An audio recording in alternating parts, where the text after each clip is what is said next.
What's up, guys? Alex with HVAC Tips. And I received the best compliment I've ever received in my career yesterday. And I got to tell you the story about it. The reason it was the best compliment I've ever received is because it came from a 30-year police investigator. Okay?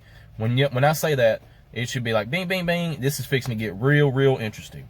Okay? I promise you it might be the most valuable content I've ever put out on TikTok. Out of hundreds of videos, this might be it. It's probably going to go into a part 2, but I assure you it's going to be worth gold. All right, so let's get into the call, right? The call. I go over to this guy's house. I get out of the truck, and he's right there asking me a whole bunch of technical questions. It's fine, but the first thing I think about is he must be an engineer. Well, we go around, look at his unit, and just in casual conversation, I asked the guy, hey, what do you do for a living? And what does he tell me? He tells me that he's a police investigator. 30 years. One of the best in the area. They still call him to this day, even though he's retired, when they have tough ones to solve. And I'm sitting there thinking, that's really interesting to me. I study psychology. It's really piqued my interest. And as a HVAC technician or an HVAC worker, you're also like a mechanical investigator. Because when you go up to a job, you see things, and you hear things, and you notice things that the average homeowner wouldn't know. Well, as a police investigator, I know psychology-wise, he does the same thing, except with people.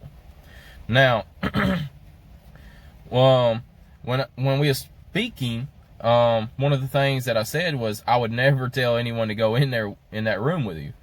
And he kind of gave the expression that you would think. And I said, well, the truth is, you know a lot more about communication than the average person. Just as like I know a lot more information about air conditioners. I know that I see things, I hear things, I notice things that other people don't about mechanical equipment, and I know you can do the same thing with people. And I said, I'm really interested to learn more about the psychology of that. And he was, I could tell I kind of piqued his interest too.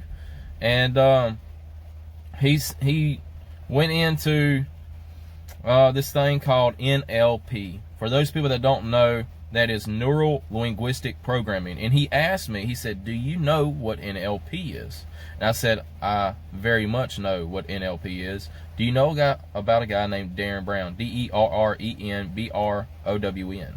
He says, I do. We start walking around the house, and this is when it gets crazy interesting. Follow for part 2.